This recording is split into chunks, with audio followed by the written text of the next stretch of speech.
I got a request. Someone asked me, I think I did this video before. See, the problem is I had a channel before this one.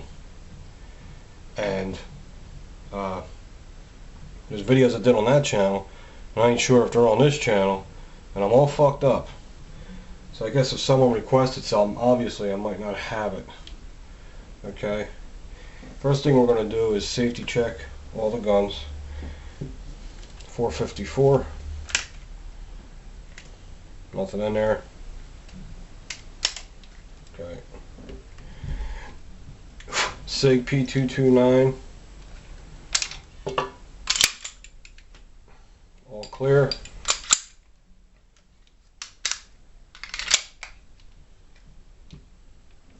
Smith & Wesson 1911.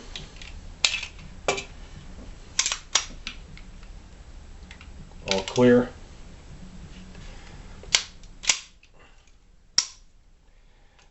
Now, someone asked me to do a video. They want to know the differences, the advantages and disadvantages of a revolver and an auto. Well, this is the only thing I can come up with. Got a little list here. Let's start with comfort.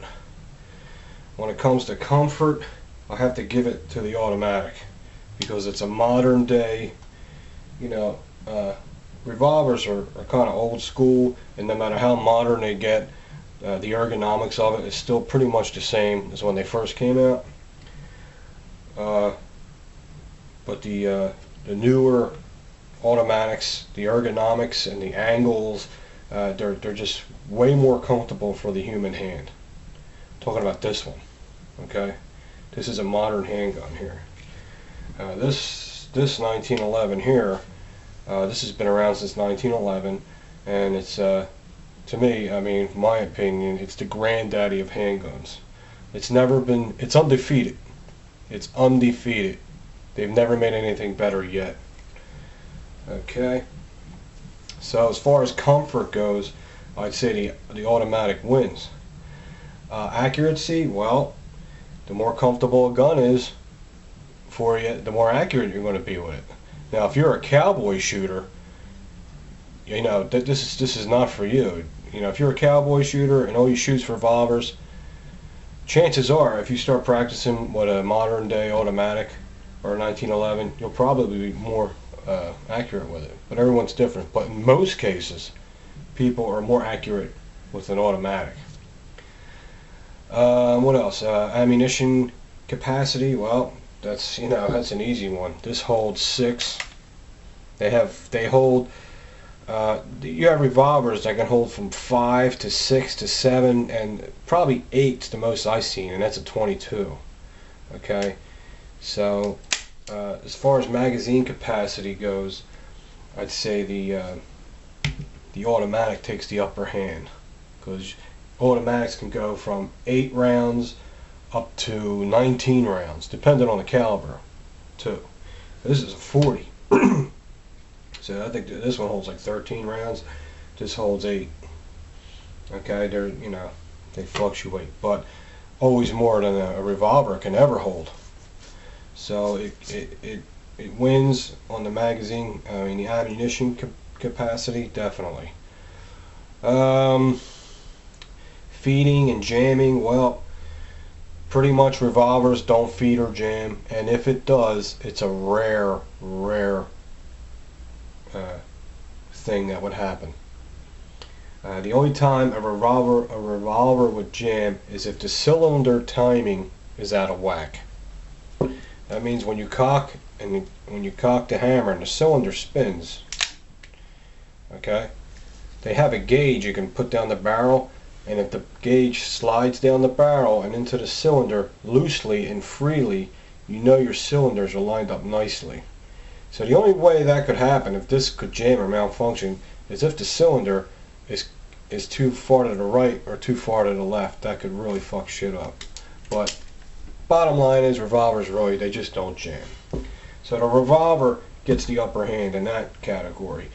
As we know, automatics frequently jam. They jam. Okay. What else?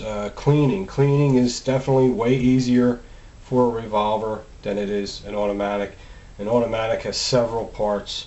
There's really no parts to a revolver. You just dump the cylinder out, you clean all the cylinders, clean the muzzle and the barrel, and you know, I mean, you could take the grip off because there's springs in here you can clean, but it's all very simple. It's not nothing too complicated. This you got to kind of learn how to do and get the feel of it, especially 1911s. 1911s, you really got to get it down smoothly, and especially the Ruger Mark III. That's probably the biggest pain in the ass gun to do. What else are we saying here? Concealment. Well, concealment, I'd say they're the same. You can just as comfortably conceal a small revolver as you can just as comfortably conceal an automatic. So they're pretty tied there. The trigger pull, you got to give the trigger pull to the automatic. You're looking at here on this gun, this is only about 3-pound trigger pull on the Smith & Wesson. Okay? And on this pistol, it is a Jesus, no, I forget. It's a 6-pound trigger pull in double action, and once you fire it goes into auto, it goes down to 4 pounds. Okay. Now when you cock the hammer back and put it in single action, it's the same, 4 pounds. Okay. Now this big revolver here in double action, which would be pulling the trigger the whole way and the hammer goes back and falls forward, this is probably like 8 to 10 pound trigger pull. But if you put it in single action, it probably cuts it in half. But now you're shooting slower though, so you gotta give the trigger pull and you know, efficiency to the automatic has the upper hand there. What else? Fast loading. Well, that's fucking easy too. Unless you have a speed loader for your revolver, which they're awkward because they're round. It's awkward to carry speed loaders with you. So chances are people that carry revolvers ain't going to have a speed loader on them. The automatic gets the upper hand. You can load it faster and automatically has more ammunition all the way down the board. It's just, you know. So if you want to know about the advantages and disadvantages of each weapon, there you go. Pretty much they both outweigh each other. As far as reliability goes, pretty much reliability, you got to give it to the revolver. The revolver is the most reliable gun you can buy, but it lacks capacity and ammunition. It lacks comfort and even recoil. A revolver is going to have more recoil than an automatic, because the automatic, the slide takes a lot of the recoil. The revolver, you're getting the whole recoil. It's like just the whole kick, you're getting it. So there you go. I don't know if this video helped you or not, but you know, there it is. That's my opinion on it. And I keep seeing fat jokes about me, so now I gotta bring this picture out. You had to do it. This was 5 years ago. See that? That's me and my father. That's what I look like if I lose weight. All I have to do is lose 40 pounds and I look like that. Now guys like Build More Forces, they're ugly to the bone. So there you go. So see, Mike, I can lose weight and be handsome. You're a fat man. Thank you. And the other guys too saying it. That's pretty much it. I think that's it. Yes, that is it. Alright, talk to you soon.